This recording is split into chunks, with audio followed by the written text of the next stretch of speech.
네, 윤석열 대통령과 이재명 민주당 대표의 회담을 준비하기 위한 첫 실무회동이 어제 있었습니다. 의제를 최종 조율하고 또 참석자와 형식까지 정하려면 회담이 다음 주로 미뤄질 가능성도 지금 있어 보이는데요. 오늘의 정치권 이슈 민현주 전 새누리당 의원, 신현영 더불어민주당 의원과 함께 이야기 나눠보겠습니다. 두 분 어서 오십시오. 안녕하세요. 자, 어제 대통령실 홍철호 정무수석 그리고 민주당 천준호 대표 비서실장 등이 영수회담 준비를 위한 실무회동을 했습니다. 자, 회동이 한 40여 분간 진행됐다고 하는데 분위기 좀 어땠다고 전해지나요? 언론에 보도된 거에 따르면 일단 두 분이 서로 이제 아이스 브레이킹이라고 하는 예. 친밀도를 좀 높이기 위한 대담이 있었던 것 같고요. 예.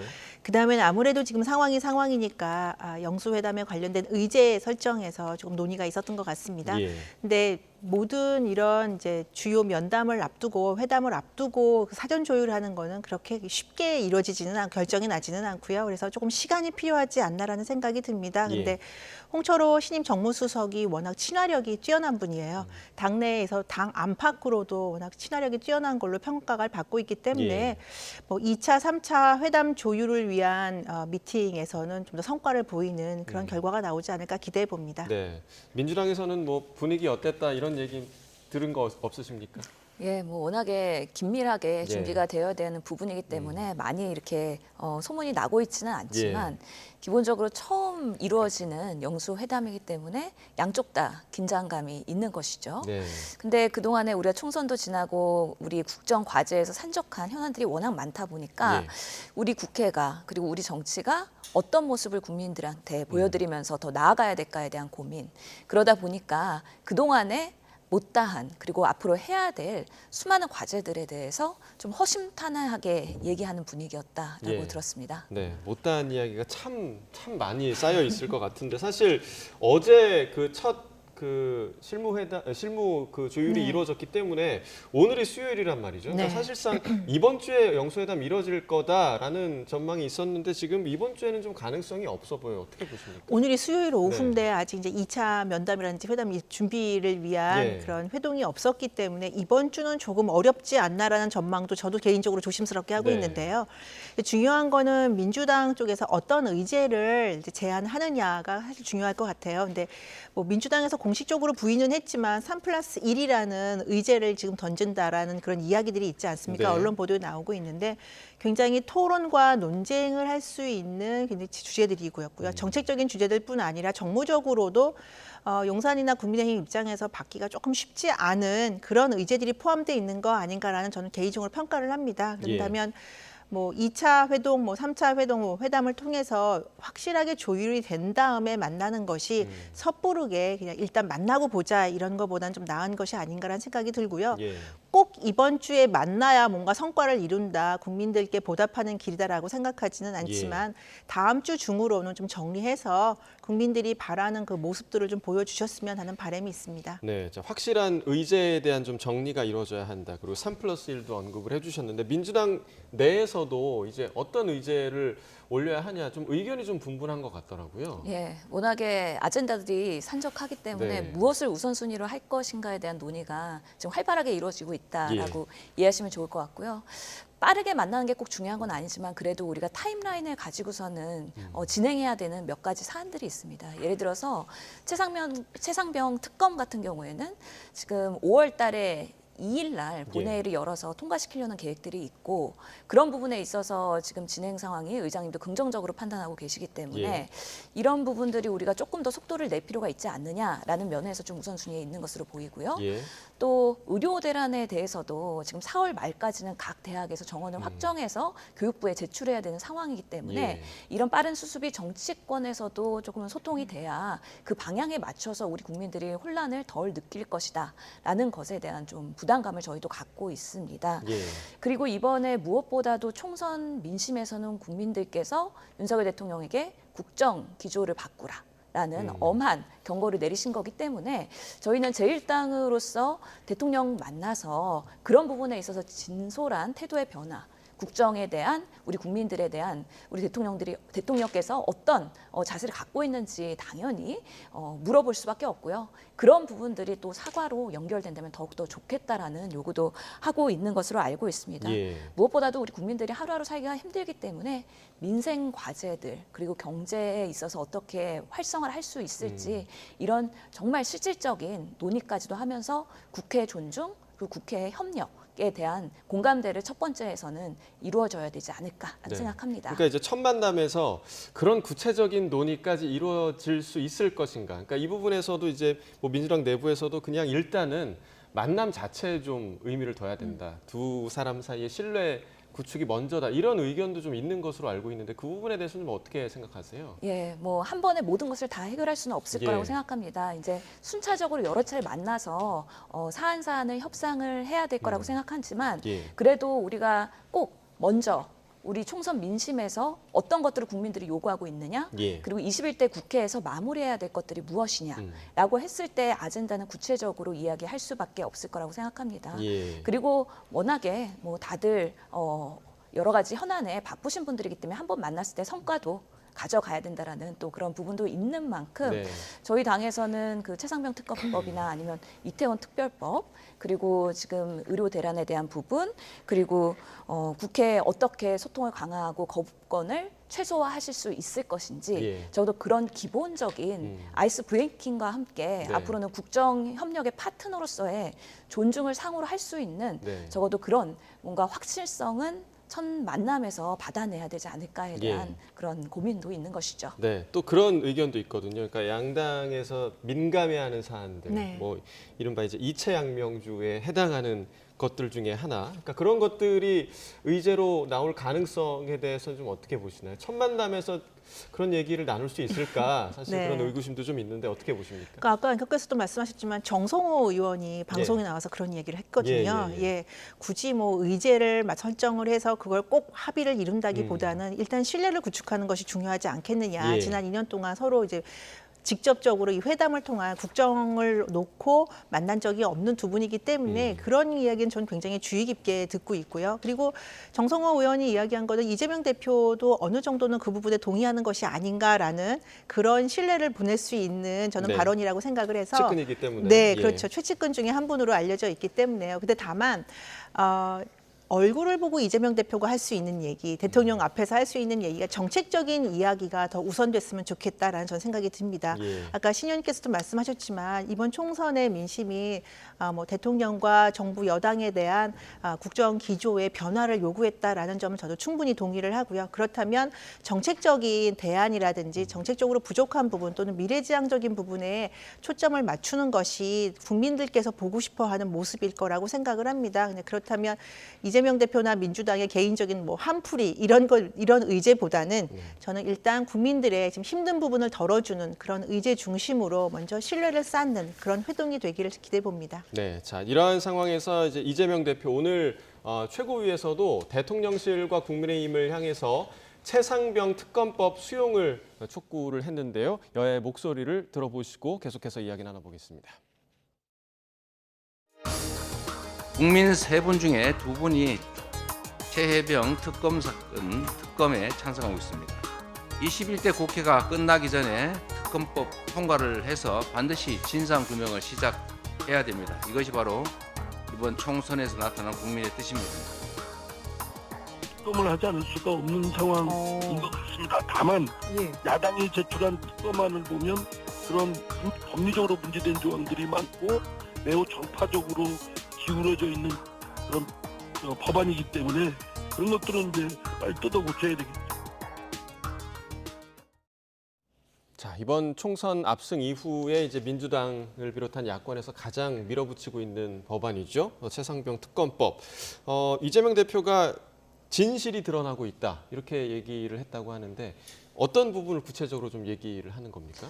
예, 지금 공수처의 수사가 진행이 되면서 이제는 조금 가속화되고 있는 모습이 보이고 있습니다. 예. 특히 최근에 단독 보도됐던 그 대통령실의 공직기강 비서관 이시원 비서관과의 예. 그 국방부의 유재현 법무관리관의 통화 내역들이 공개가 됐어요. 그러면서 실질적으로 어떤 논의가 오갔는지까지는 아직 확인은 되고 있지만 여러 차례 수사 이첩 당일에 이런 통화들이 국방부 그리고 대통령실에서 예. 소통이 됐다는 것 자체가 상당히 지금 최상병의 수사에 대한 외압 그리고 이런 부분에 있어서의 이첩 지시에서 대통령실까지의 연결고리를 찾았다라는 부분들이 하나씩 단서로 나오고 있는 만큼 이런 부분에서는 특검을 통해서 명명백백히 알려질 필요가 있다라는 것이고요.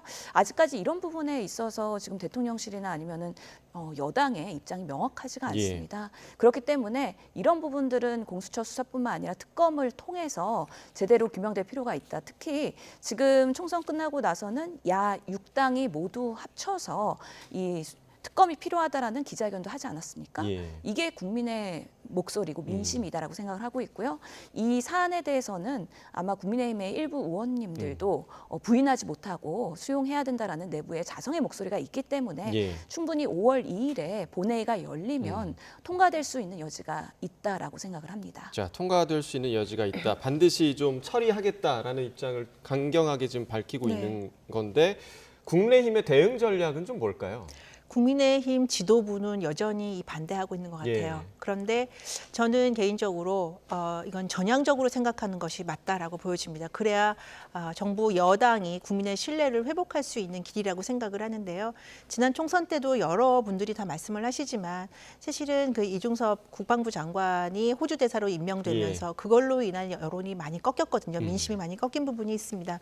이것뿐만이 아니더라도 여러 가지 의구심이 있는 사항은 굳이 국민의힘과 정부 여당이 이렇게 안고 갈 필요는 없다라고 생각을 합니다. 예. 그리고 현실적인 상황에서도 이건 민주당이 마음만 먹으면 사실 통과시킬 수 있어요. 네. 이번 물론 김진표 의장이 본회의에 상정하는 양의 그 문제는 의제에 포함시키느냐가 중요하긴 하지만 결국엔 김진표 의장도 민주당과 같이 이걸 본회의에 표결에 붙이지 않을까라는 생각이 들고요. 만일에 여기서 대통령께서 제2요구권을 한다 하더라도 예. 그래서 이것이 다시 통과가 안 된다 하더라도 22대에 다시 민주당이 할 수 있습니다. 단독 예. 처리할 수 있습니다. 그렇기 때문에 굳이 국민의힘이 국민들의 여론을 등지지 말고 이것은 전향적으로 처리하는 것이 어떤가라는 생각이 들고요. 예. 국민의힘 내부에서도 일부 의원들은 뭐 안철수 의원이나 뭐 다른 분들뿐 아니라 몇몇 분들뿐 아니라 더 많은 분들이 언론에 공개적으로 이야기는 하고 있지 않지만 사실은 긍정적인 평가를 하고 있는 것으로 듣고 있습니다. 방금 그 이상민 의원도 네. 저희가 들어봤는데 그렇죠. 예. 그렇다면 국민들의 뜻에 따르는 그리고 공수처에서 지금 조사하고 있는 것도 어떻게 보면 특검 통과를 대비한 것이 아닌가라는 생각이 들어요. 예. 그렇다면 국민의힘이 전향적으로 법을 통과시켜서 국민들의 의혹을 풀어드리는 것이 저는 맞는 길이라고 생각합니다. 네, 자 국민의힘에서도 전향적인 자세가 필요하다 이렇게 이야기를 해주셨고, 자 이 부분 전 국민 25만 원 지급과 관련 이 의제도 이제 영수회담 의제에 오를 것인가 이 부분도 좀 관심인데 여야에서 굉장히 좀 차이를 많이 좀 드러내는 사안인 것 같습니다. 그 여당에서는 계속해서 이제 포퓰리즘이다 이런 얘기를 계속 하고 있는데 좀 어떻게 전망하시나요? 저는 결국에는 정부 여당에서 어떤 방식으로든 받아들일 거다. 그리고 일부 내부에서 검토 준비하고 있다라는 예. 이야기도 듣고 있거든요. 이 민생 지원금 25만 원은 저희가 총선 전에 선대위에서 이재명 대표께서 제안하시고 그런 부분들의 필요성에 대해서는 충분히 설파를 하셨습니다. 워낙 우리의 지금 경제 상황이 코로나19 때보다도 더 힘들다는 거잖아요. 예. 그 당시에도 4차례나 추경이 이루어지면서 실제로 전국민 재난지원금이 첫 번째로 지급이 됐을 때 그 내수 생산 유발 효과가 1.8배나 된다는 국회 예산정책처의 그런 평가도 있습니다. 예. 지금 보면은 임금 상승률보다는 물가 상승률이 훨씬 높아서 우리 국민들이 체감하는 정말 소득 증가율은 매우 오히려 마이너스가 된다는 것이죠. 그런 면에서 이 전국민 재난지원금 같은 성격의 민생지원금을 통해서 내수 진작을 한다면 소상공인 자영업자들의 좀 더 소비, 경제활동이 원활해지지 않을까 싶습니다. 예. 다만 이게 보편적인 전 국민으로 갈 것이냐 아니면 선별로 갈 것이냐에 예. 대한 공방들이 남아있다고 보이는데 예. 사회통합과 보편주의적인 그런 우리 기본소득의 개념에서는 가능하다면 25만 원 전 국민으로 네. 하는 것도 나쁘지 않지 않을까라는 생각을 해봅니다. 네, 여당 내에서는 이제 선별 지원에 대한 네. 목소리가 또 나오고 있는데 전 국민 지원 가능할까요? 어떻게 보십니까? 우선 이 나온 시점이요. 선거 16일 전쯤이었어요. 예, 이재명 예. 대표가 선거 유세 중에 이걸 갖다 발표를 했죠. 이게 경제가 어려우니까 국민들의 위로 차원에서 그런 민생 차원에서 전 국민에게 25만 원을 지급해야 된다라고 했을 때 굉장히 큰 논란이 있었습니다. 예. 항상 복지 정책 관련해서는 이야기가 나오는 건데요. 이게 선별이냐 보편이냐 굉장히 치열한 논쟁이 있을 수밖에 없는 건데 예. 선거 전에 나왔다는 점에서 이재명 대표의 이 25만 원 전 국민 지원의 왜 이걸 해야 되는지에 대한 정책적, 이론적인 저는 근거를 찾을 수가 없습니다. 물론 이준석 대표도 이거에 대해서 문제 제기를 했는데요. 그러면 왜 전 국민에게 25만 원을 주었을 때 어떤 경제적인 효과, 그다음에 어떤 국민들에게 민생의 효과가 있는지에 대해서 분명하게 얘기를 해야 하는데 그냥 소비를 진작시킬 수 있고 그러니까 이것이 내수를 진작시킬 수 있고 다시 영세 소상공인들에게 도움이 될 것이다라는 막연한 경제 사이클만 제시하고 있어요. 예. 이거보다는 보다 구체적인 것이 제안이 돼야 되는데 코로나 당시에 전 국민 재난지원금은 국민들의 손발이 묶이는 상황이었습니다. 정상적인 경제 활동을 할 수 없는 상황이었기 때문에 전 국민에게 지급하는 거에 대해서도 국민들도 동의했었고 정부에서도 동의했던 상황이죠. 근데 지금 코로나 상황과는 조금 다른 상황이다. 예. 물가 상승률 때문에 국민들이 어렵다면 이 물가 관련된 문제를 해결하는데 여야가 머리를 맞대야 되는 것이 아닌가라는 생각이 들고요. 예. 물론 이 의제가 됐을 때 정부 여당에서도 어느 정도 전향적으로 해결하기 위해서 대통령실에서도 오늘 발표한 내용들을 보면 전적으로 거부하는 것은 아니다. 다만 대상과 지원 액수에 대해서는 논의할 수 있다라고 예. 한 만큼 이재명 대표가 고집하지만 않는다면 당신이 선거 당시에 유세를 해서 25만 원 전 국민 이거에 대해서 지나치게 고집하지만 않는다면 일정 부분 저는 협의를 통해서 국민들에게 지원할 수 있는 그런 제3의 방안이 나올 수 있다고 생각합니다. 예. 자, 지금 코로나 때와는 상황은 좀 다르다. 그리고 방금 말씀해 주신 이준석 대표 같은 경우도 지금 이재명 대표의 25만 원과 윤석열 대통령의 2,000명 증원이나 둘 다 근거 없는 얘기 아니냐 이런 비판을 했던 것으로 제가 들었는데 어떻게 좀 보십니까? 저는 정부 여당에서 항상 과학적 근거 마련, 과학적인 정책 예. 그런 것들을 초반부터 이야기하면서 사실 정권이 바뀔 때 전 정부의 코로나 대응까지도 부인하는 예, 상황을 예. 초래했고 실제로 2,000명 증원에 대해서도 근거가 있다라고 연구 3개를 제시했지만 그 연구자조차도 이것이 꼭 그렇게 가야 되는 건 아니다. 사전에 시스템을 정비하는 게 더 중요하다라고 말한 만큼 정부에서 얘기하는 과학적 근거는 이제 신뢰를 잃었다라고 예. 생각을 하고요. 지금 상황에서 코로나보다 더 어렵다라고 이야기한 거는 정부 여당입니다. 그만큼 경제 지난 2년 동안에 이렇게 물가 상승률이나 민생을 잡지 못한 책임이 분명히 정부 여당에 있습니다. 그것에 대안으로 갑자기 선거를 완패하고 나서 갑자기 물가를 잡을 수가 없거든요. 예. 그렇다면 어떤 대안으로 우리가 정말 하루하루 한 끼 한 끼 먹기 어려운 그런 취약계층부터 우리가 도움을 줘야 될까에 대한 고민을 해야 되는데요. 항상 이런 지원금 얘기할 때 보편이냐 선별이냐 할 예. 때 얘기됐던 게 아동수당의 사례인 것이죠. 90%까지만 지급을 해주려고 했지만 실제로 그 소득을 가리는데 행정적인 예, 비용이 예. 1,000억이 든다. 그래서 그냥 전 국민으로 지급했던 우리 사례가 있지 않습니까? 그만큼 소득에 대한 파악 그리고 그 시스템 이런 것들을 사전에 좀 빠르게 정비를 해놓고 우리가 앞으로 정말 이런 지원금이 필요할 때 어느 대상을 타겟으로 할 것이냐. 예. 그것이 복지정책에서 얼마나 효과성이 있을 것이냐. 그런 준비를 미리 해놓는 것이 아주 중요하겠다. 그러고서는 이제 정책적인 결정을 상호 타협을 통해서 하는 게 좋겠다라는 생각을 하고 있습니다. 자, 이 문제가 영수회담에서 어떻게 또 결론이 날지 단판이 지어질지 좀 주목해 볼 부분이고 또 주목할 부분이 지금 대통령실 비서실장과 이제 정무수석에 네. 대한 인선은 마무리가 됐고 국무총리 인선 문제도 다 논의될 거다. 그리고 대통령도 정무수석 임명하는 자리에서 그 얘기를 했거든요. 총리 이재명 대표와 총리 관련 얘기할 것으로 보인다. 그 얘기도 했었는데 또 국민의힘 주호영 의원에 대해서는 민주당에서 또 호의적인 반응들이 지금 나오고 있는 그런 분위기입니다. 이와 관련한 정치권의 목소리 먼저 좀 들어보겠습니다.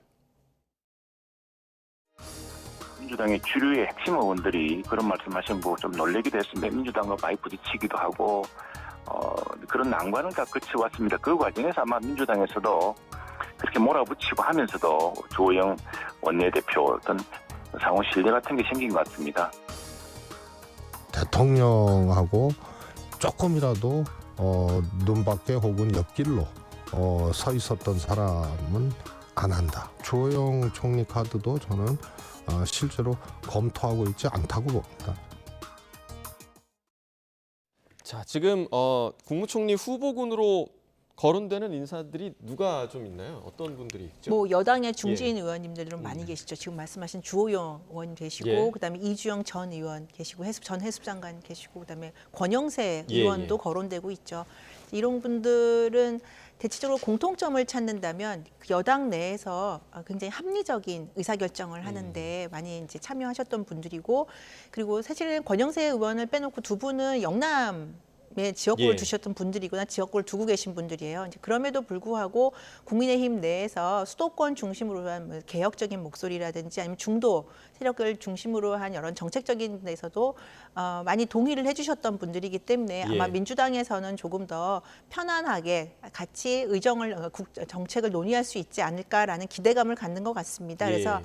아까 최재성 전 의원이 말씀하신 것처럼 뭐 윤석열 대통령과 조금이라도 거리가 있는 사람들을 더 추천하는 거 아니냐 민주당이 이제 그런 생각들을 하신다면 글쎄요 뭐 잘못된 픽 같은데요. 예. 그렇다기보다는 민주당이 글쎄요 합리적으로 정책 관련해서 국정 관련해서 토론할 수 있고 논의할 수 있는 상대를 먼저 이제 제시하는 것 같은데요.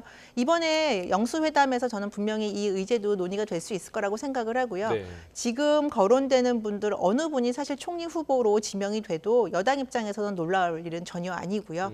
그리고 저는 원만하게 잘 수행하실 수 있는 분들이라고 생각합니다. 네, 사실 이런 인선 문제가 발생했을 때 민주당에서 여당의 의원들에 대해서 이렇게 호평하는 경우가 많지가 않은데 주호영 의원 같은 경우는 왜 이렇게 호평이 많습니까? 예, 실제로 뭐 흔한 일 아닙니다. 예. 정말 저희가 21대 국회는 또 코로나 국회였기 때문에 예, 더더욱이 여야가 같이 식사할 자리가 거의 없었고 그러면서 굳어진 관계들이 있거든요. 예, 예. 그럼에도 불구하고 주호영 의원님 원내대표 때 제가 우리 민주당의 원내 대변인이었기 때문에 예. 의정 합의할 때나 이럴 때 배석 많이 해봤는데 주호영 의원님은 우선 소통 그리고 인자하심 이런 좋은 이미지들이 우선은 우리 민주당에도 있는 것이죠. 그렇군요. 그래서 몇 안 되는 그런 소통이 가능한 총리 후보이다라는 거에 대한 긍정평가 나오는 것 같고 몇 안 되는이 되게 중요한 것 같은데요. 예. 실제로 그 전에 한덕수 총리가 인준되고서는 그동안 대정부 질문이든 여러 가지 그런 우리 당과의 소통을 할 때 상당히 깝깝한 그리고 답답한 예, 느낌들이 예. 있었기 때문에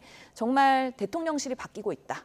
국정기조가 바꾼다. 이런 것들은 총리의 얼굴로서 그리고 예. 그 사람의 그런 성격과 캐릭터로서 규정되는 부분들이 있어서 분명히 저는 주호영 의원이나 아니면은 이주영 의원님도 전 의원님도 상당히 합리적이시고 소통을 잘하시는 분으로 저는 알고 있기 때문에 그런 분들 좋은 분들이 또 국정 운영에서 또 중심이 되셨으면 하는 바람이 있습니다. 네, 저희가 뭐 방금 전에 이제 녹취로 들어봤지만 최재성 전 수석 같은 경우는 주호영 의원 총리 카드가 힘들 거다 이렇게 전망을 했는데 가능성 좀 어떻게 보세요? 이게 평상시 같으면 민주당에서 저렇게 얘기하면 이제 이 상대당 입장에서 약 예. 올리는 거라고 들릴 수가 있어요. 그런데 지금 상황은 그렇다기보다는 국민과 야당과의 협치가 굉장히 중요한 상황입니다. 국민들을 위해서도. 그렇다면 사실은 야당이 기대하는 총리 후보를 지명하는 것도 저는 야당과 협치하는 데 굉장히 좋은 전략이라고 생각을 합니다. 근데 주호영 의원이 소통에 탁월하고 유능하다라고 하는 이제 민주당의 평가는 사실은 그게 민주당만을 위해서 좋은 건 아니에요. 예. 국민의힘 내에서도 주호영 의원 같은 경우는 원내대표도 했었고요. 예. 당대표 비대위도 했었기 때문에 당 내에서 의원들과의 소통도 무난하게 잘 하시는 분으로 평가를 받습니다. 그렇기 때문에 뭐 저는 아까도 말씀드렸지만 주호영 의원이나 아니면 권영세 의원, 그다음에 이주영 전 의원 모두 다 민주당과 그다음에 국민의힘 내부에서도 원만하게 소통으로 이끌어갈 수 있는 분이라고 생각을 하고요. 예. 특히 중요한 거는 이번 총리는 사실 정치인이 돼서 정무적인 감각을 가지고 국회와 정부를 이끌어가야 되는 분이 좀 됐으면 하는 바람이 있습니다. 예, 아마 이제 두 분 이야기를 들어보니까 아무래도 그래도 소통의 능력이 좀 중요할 것 같다라는 좀 생각이 좀 들고요. 자, 그리고 이제 한동훈 전 비대위원장 이야기도 좀 해보겠습니다. 지난주에 전 비대위원들과 만찬 회동을 했다 이런 사실이 밝혀졌는데 그런데 이제 이 시점이 좀 그런 게 대통령실의 오찬 제안에는 거절을 했잖아요. 네. 어떻게 좀 평가하시나요? 많은 분들이 지금 한동훈 전 비대위원장의 오찬 거절을 건강상 이유를 대서 이제 거절을 한동훈 위원장이 굉장히 잘못했다, 판단을 잘못한 것이다, 이제 어떤 상황에서 또 갔어야 된다라고 이제 평가를 하시는데 저는 조금 다른 입장이에요. 이게 한동훈 전 비대위원장 입장뿐 아니라 일반적으로 봤을 때 한동훈 비대위원장은 총선 이후에 너무나 심한 비판이 있었습니다. 그것도 당 내에서 민주당이나 뭐 국민적인 여론의 비판이라면 당연히 감수를 해야 되지만 같이 싸웠고 한 배를 타고 그 고생을 했던 당 내나 아니면 정부 여당 쪽에서 너무 혹독한 비판이 있었던 거 아닌가라는 저는 그런 평가를 하고요.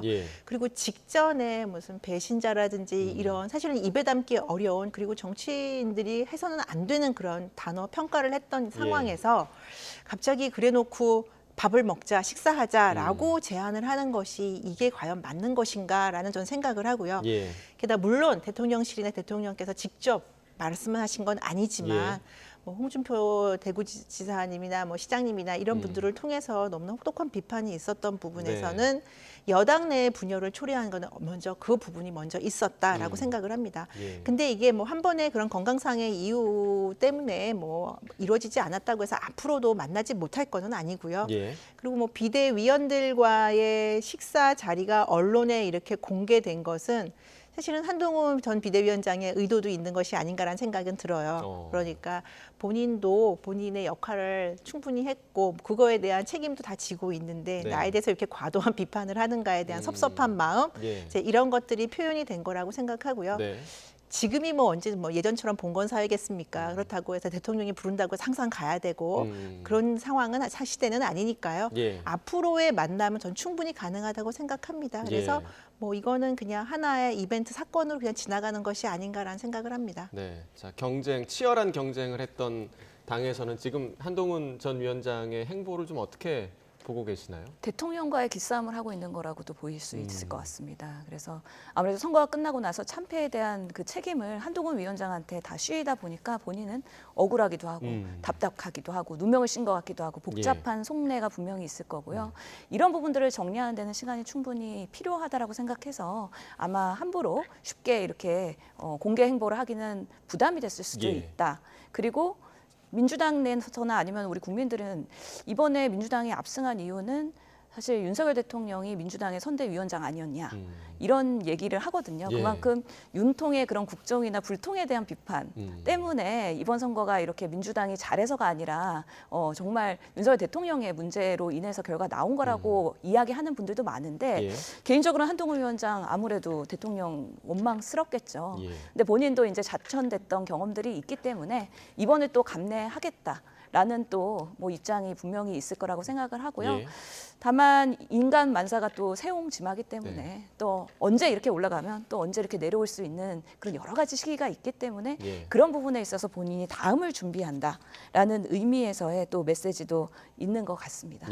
일종의 기싸움일 수 있다라고 평가를 해주셨고, 자 이제 저희가 시간이 많이 없기 때문에 여야 양당의 원내대표 선출과 관련한 이야기 짧게 좀 하고 마치도록 하겠습니다. 자, 국민의힘이 차기 원내대표 지금 이철규 의원 지금 얘기가 또 나오고 있는데 이렇게 되면 도로 친윤당이냐 또 이런 비판이 나올 수 있단 말이죠. 지금 상황 어떻게 보십니까? 뭐 제가 원내에 있지 않기 때문에 뭐 투표권은 없지만 저는 이번에 원내대표는 22대 국회의 원내대표는 개파색이 옅은 분이 하는 게 원만한 국회 운영을 위해서 바람직하다고 생각을 합니다. 이철규 의원은 너무 그렇죠. 이때까지 사실은 그리고 뭐 앞서서도 한동훈 전 비대위원장이나 다른 분들도 뭐 총선 결과에 책임을 지겠다라고 하는 상황이었는데 사실 이철규 의원도 총선에 대해서 결과에 전적으로 책임이 없는 분은 아니에요. 공관위원으로 핵심적인 역할을 했기 때문에 인재영입위원장도 했었고요. 이런 차원에서 저는 당뿐만 아니라 이철규 의원을 위해서도 그리고 대통령을 위해서도 이번에는 양보하는 것이 어떤가라는 생각이 들고요. 마찬가지 맥락에서 사실 민주당도 너무 친명색이 강한 분이 원내대표를 하게 되면 강대강 대치가 되니까 사실 22대 국회도 원만해지지 못할 가능성이 높죠. 그래서 이런 측면에서 양당이 협치라는 큰 물꼬를 튼다면 22대 국회에서는 개파 색깔이 좀 옅은 분들이 원내를 좀 지휘했으면 하는 바람이 있습니다. 자, 너무 친명색이 강하면 안 된다라고 얘기해 주셨는데 친명색이 조금 강한 분이 지금 후보에 지금 올라와 있습니다. 박찬대 의원이 최고위원 사퇴를 하고 이제 원내대표 출마를 선언을 했는데 그럼 이런 식으로 정리가 되는 겁니까? 분위기가 어떻습니까? 예, 지금 오늘 원내대표 선거관리위원회 회의가 있었고 예. 그리고 내일 모레까지 이제 후보 접수를 받는데 아마 단독 선거가 될 가능성이 있고 그런 네. 경우에는 찬반을 묻는 투표가 이루어질 가능성이 있습니다. 지금 다른 분들 다 불출마 의사를 밝혔더라고요. 예, 네. 그렇습니다. 그래서 저희는 이번에 총선 결과를 보면서 상당히 책임감과 어깨가 무겁습니다. 21대에 국민들께서 요구하셨던 해야 되는 여러 가지 입법 사항들, 특검법들 이런 것들을 22대에는 더 잘해서 성과를 내야 된다라는 그런 소명이 있는데요. 그런 면에서는 우리 원내가 이런 부분에 있어서 전략과 그리고 안건의 우선순위와 여러 가지의 그런 적극적인 행보를 통해서 사실은 통과시켜야 되는 수임을 잘 할 수 있는 사람이 해야 된다라는 내부에서의 목소리가 아마 반영된 게 아닌가 싶고요. 예. 그런 면에서는 지금 압도적인 승리를 주셨고 또 우리 당에서의 강력한 당 내에서의 그런 요구사항이 있기 때문에 그런 것들을 잘 수임할 수 있는 원내대표가 나오기를 기대합니다. 네, 여야에서 친명 원내대표가 선출될지 이 여부도 좀 주목해볼 부분인 것 같습니다. 네, 지금까지 민현주 전 새누리당 의원, 신현영 더불어민주당 의원과 함께 전국 현안 이야기 나눠봤습니다. 두 분 말씀 고맙습니다. 감사합니다.